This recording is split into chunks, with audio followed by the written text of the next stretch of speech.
What is going on YouTube? It is Primitive here, and today I'm going to be bringing you a match that happened at one of our locals recently. This is going to be between myself on the right playing ShineGreymon versus my opponent on the left playing Garurumon Tribal.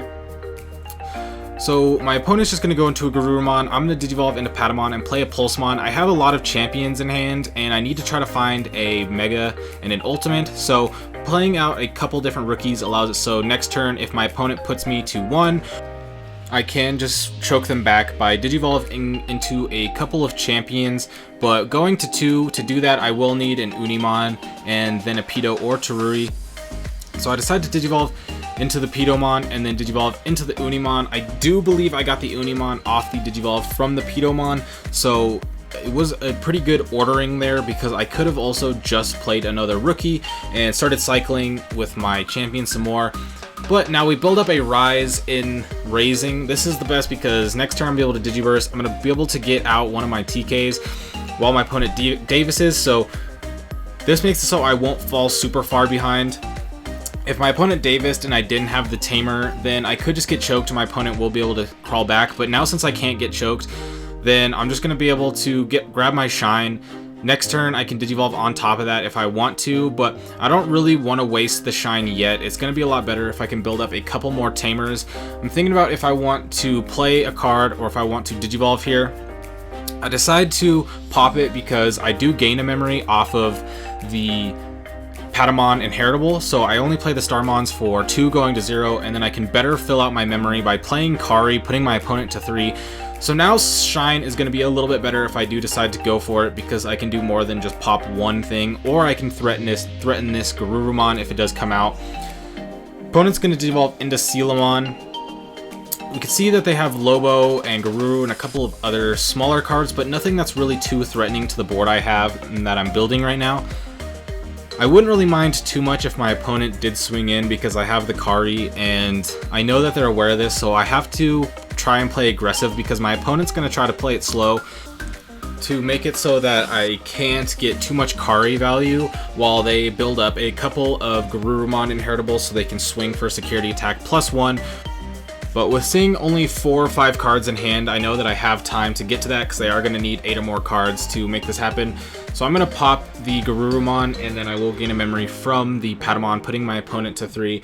But I wanted to get Shine out on the board because this will put on more pressure. I do have the Rise and the Pikmon Inheritable, so I have a lot of DP reduction when I attack. And this also threatens a potential Valdararm if my opponent does try to go wide with some ultimates. Just gonna play the Gabumon Searching though. Both the Gabumons on the board are susceptible to just dying to my ShineGreymon attacking and getting Rise Greymon and Pikmon Inheritables. So I am gonna attack. I'm gonna give -2 from Rise and -1 with Pikmon. And then I'm at 12, 13, 14 swing. Digivolve into Unimon. I have 3 blockers out, so my Rise or my Shine isn't going anywhere. They will need to Cocytus Breath if they want to get rid of it, and the longer my Shine stays on board, the better presence I have because I should safely be able to swing into just about anything besides an Omnimon in security. And since we already saw one go down, I'm not too worried about hitting an Omnimon in security. I just have to make sure my opponent's not going to pop me. He Digivolves into this Metal Garurumon, which I forgot was the delete and on deletion card, which I wasn't 100% sure what the reasoning was, but I did learn that this does pop Valdararm, so not a bad tech in the matchup, but I don't have the Valdararm out, so kind of useless at the moment. It's just a Beat Stick Mega that can turn into Omnimon. It is threatened right now by my Shine, but the Sealamon does protect it. But if I do decide to Digivolve on top of my Red Rise, there is a very high chance that I will just be able to get rid of this Metal Garurumon. A second ShineGreymon on top of this Rise would be pretty devastating because I am giving -12, so I could pop the Metal Garuru, I could pop the blocker and start swinging in. That Sagittarius mode that's on the board is in the opponent's hand. It's just chilling right now, so we're not going to worry about it too much. And so I'm swinging, I'm targeting, I give -, but they do block. And then there's where the Sagittarius does get drawn, and then I go ahead and Valdararm this, so there's the Valdararm that he was trying to get value off of, but the Valdararm does go ahead and pop that Metal Guru. We'll have to build back up. We do see Matt, who is the TO, trying to flex his PSA graded cards that he just got in that day. Or it's not PSA graded, whatever grading system that is. But my opponent's going to build up a Wargaruru in raising. I can potentially go for game with the swings I have on board, but I don't want to hit any Kakaitis Breath or Hammer Spark that may ruin my game plan, so I decided to Digivolve here to play down another Kari and play it safe. This way, I don't have to worry about hitting any security. I can just get down a couple security, and then next turn I have 5 attackers to their 2 security, and there's pretty much nothing they can do. Doesn't matter what they Digivolve into, they're going to Digivolve into the Sagittarius mode, and then swing for 2 checks, trashing the bottom Digivolution source with the Inheritable. First check is TK, so right now I have 5 Tamers out, so if a ShineGreymon does come out, I'm pretty much going to be able to clear everything. I grabbed the Lord Nightmon out of the security because I don't have any other Megas in hand and I have 2 Ultimates on board. And I do believe I have a Bushi in hand, so being able to play the Lord Nightmon and swing and play the Bushi does just solidify the game. Swing, swing, and swing for game with the Rise right there. So pretty good game 1. It was pretty one-sided, but getting into game 2, my opponent is going to go first, and they could have a little bit of a better of a hand. They didn't really get to promote or really develop too much without getting deleted, so if I can miss some more of my Tamers, then my opponent's going to have a lot easier time dealing with this, because if I don't get rid of that Wargaruru Inheritable, swinging multiple checks is going to be the death of me. My opponent gave me a glimpse of that game 1, and so I got to keep that in mind going into this game. I do build up the Rise so I can promote and get a free Tamer out. I just have Kari, so I'm not going to be able to get TK out and prevent the memory choking, but getting any Tamer out is going to be better than not, so I can at least try and set up a Shine. I'm going to Digiburst, leaving the Patamon because I want to have its effect to continue gaining, and then I just play another Kari, so two Tamers out. I am threatening a pretty decent Shine now. Going -8 with just an ultimate on the board is something that my opponent has to consider, but they do just Davis, hitting double of the Wargaruru and a Strabi, I believe that is. So deciding to grab one of the promo Wargarurus. I do believe that just makes sense. You want the Inheritable to, like I said, threaten me. You have to be faster than me and be more aggressive, because if not, then I will just be able to delete. I don't have the Shine, so I play the Lord Knight. I swing. I give -2k with the effect, and I play Bushi, and then I swing Bushi and hit Kakaitis Breath, so that's pretty unfortunate there. I'm now very, very, very far behind, because my opponent now has an ultimate rookie and a Tamer, a Memory Tamer, to just my rookie that's going to get swung over and my blocker. So right now I have to figure out a way to build up and draw as much as possible, because if I don't hit a Shine anytime soon, my opponent's just going to swing over me and get it over with.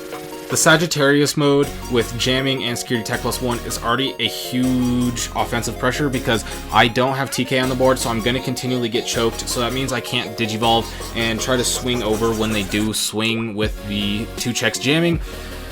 Playing the Rise does help if I do get the Shine and Digiburst. I can get a pretty big board, but as of right now, even if I do clear off my opponent's board, with what they have on board, they're going to be able to refill in just 1 turn. I can't choke them with Davis. They can reduce the memory cost with Nokia, and pretty much it's either Shine or bust right here. I have to promote and Digiburst and then Shine, or else my opponent's going to be able to get multiple Wargarurus on board, get multiple swing checks, and threaten the OTK. This is what I'm thinking about here. I know that's what the game plan is. I know that's what's going to prepare for. But I don't have Shine and I don't have Cutemon, so I can't really stop anything that's coming. All I can really do here is build a Mega and Raising and hope that next turn that I can start to gain an advantage. I have to put it in Raising, because if I promote, it'll likely just get Kakaitis Breathed or die, and if I don't get to a Mega, I really have no chance of surviving. Now my opponent's going to Digivolve for no effect, just to choke me. But at this very moment, I'm feeling pretty good, because I can go ahead and swing. I have a Starmons plus a Valderarm, which is going to allow me to clear off a large portion of the board, because I can give -2 with the Starmons and -2 with the Rise to put it at 7, and then Valder and clear. But my opponent does hit Hammer Spark, which ends my turn, and then they're going to swing unstab, swing multiple checks, and I just concede there. Joey does try to go and do a full long combo, but I just cut that out. The game did scoop. If I didn't hit the Hammer Spark there, I do believe I did have game, because I would likely be able to clear the board there, or at least clear off 2 of the Digimon, leaving just a champion. But either way, I'm gonna go second this game because I want to get the draw and I want to get the memory. I want my opponent to develop faster than me so that way I can react with a shine. So going second is fine here. I do play the TK so I don't get memory choked. That was one of the biggest things last game. If I wasn't getting memory choked, I would have been able to much easier get into a mega and not have to do it in raising, which may have changed how the Hammer Spark would have played out. But making it so I can have all my memory and potentially choke my opponent puts me very, very far ahead. I go ahead and play Cutemon here, putting my opponents, not only putting them to 1, but I will be able to shut off Nokia. I also thought it worked on this Garuru, so you do see me point there, but it is gain a memory, not reduce the Digivolution cost, so that is good to know and good to learn now in more of a friendly match than a bigger match. So I can take that information away from this match at least, but my opponent does have a couple ultimates built up.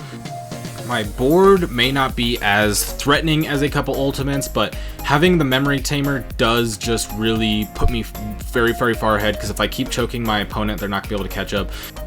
I do apologize about the movement of the camera, although when you're sitting there and you feel the table, it doesn't really feel like there's much movement, but when there's multiple matches being filled on the table, sometimes the tables do get moved around, which is fine. But I do apologize that there is a bit of movement going around. So my opponent's going to play a couple Sagittarius modes and swing for checks. I'm not too worried about blocking this because I'm just chilling. My opponent's swinging security means that I could potentially hit a tamer. It means that my Karis could potentially come out, and yeah, they're going to swing 2 checks. I hit Kari and then I hit TK, adding the revealed Turimon to my hand and then recovering. But once I saw those 2 tamers come out, I felt like I pretty much won, because I'm going to be able to Digivolve, go to 4 with Kari, be able to Digivolve on top of one of my Turimons to go into a ShineGreymon, which will allow me to play a 4th tamer and then shine on top of that, which will delete both the Garurumons, leaving it so my opponent just has a Strabimon to my 1 security and my blocker.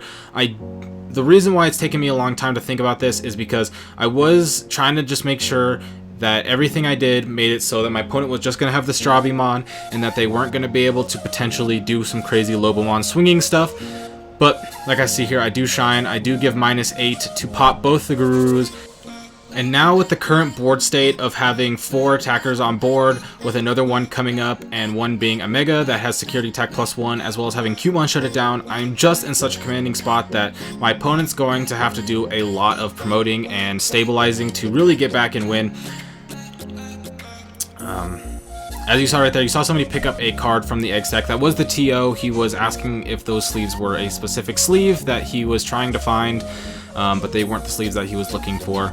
And then again, he's just watching our match, seeing the new cards. I know some people may be mad at the fact that there's somebody outside of the match touching cards, but I can guarantee you it's the TO on a slow day, just trying to see some of the new Digimon cards.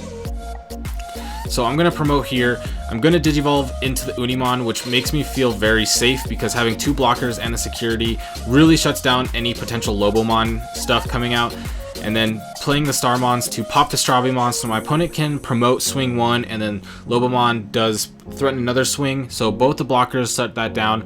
I am going to swing just so I can get as many checks as possible. I actually lived that check. I thought my Torimon was going to die, so I'm in an even better position now.